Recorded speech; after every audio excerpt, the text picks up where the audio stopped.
সুপ্রিয় দর্শক, আসসালামু আলাইকুম। টপ নিউজ 24 এর এখনকার সংবাদে স্বাগতম।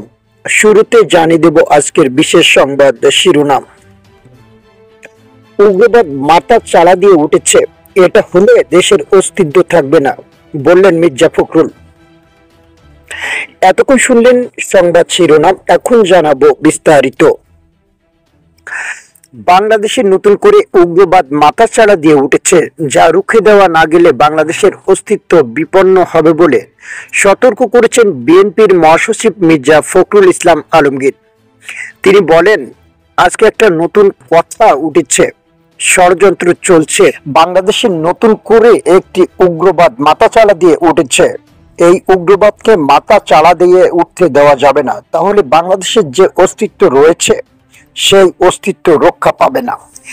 জন্মাষ্টমী উপলক্ষে বৃহস্পতিবার সন্ধ্যায় রাজধানীর ইঞ্জিনিয়ার্স ইনস্টিটিউশনে হিন্দু সম্প্রদায়ের নেতাদের সঙ্গে শুভেচ্ছা বিনিময় ও আলোচনা সভায় সভাপতির বক্তব্য একথা বলেন মির্জা ফখরুল। লন্ডন থেকে ভার্চুয়ালি এই অনুষ্ঠানে প্রধান অতিথির বক্তব্য দেন বিএনপির ভারপ্রাপ্ত চেয়ারম্যান তারেক রহমান। 1971 সালের মুক্তিযুদ্ধকে ভুলে দেওয়ার চেষ্টা করা হচ্ছে বলে অভিযোগ করেন মির্জা ফখরুল ইসলাম আলমগীর। তিনি বলেন, 1971 সাল আমাদের একটা স্বাধীন দেশ দিয়েছিল, ভূখণ্ড দিয়েছিল, আমাদের একটা স্বাধীন সত্তা দিয়েছিল। সেই জন্য আজকে আমাদের অস্তিত্ব আছে। 24শে জুলাই আগস্টের শহীদরা আমাদের একটা নতুন গণতন্ত্রের স্বপ্ন দেখার সুযোগ করে দিয়েছে।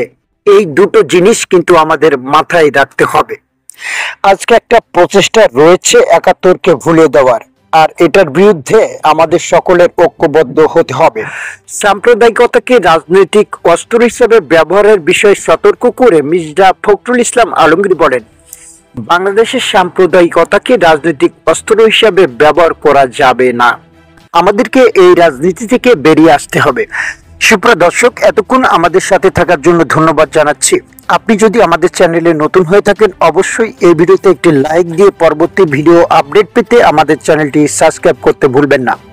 আর এই ভিডিও সম্পর্কে আপনার গুরুত্বপূর্ণ মতামতটি আমাদেরকে কমেন্ট সেকশনে জানান। ধন্যবাদ। আসসালামু আলাইকুম ওয়া রাহমাতুল্লাহ।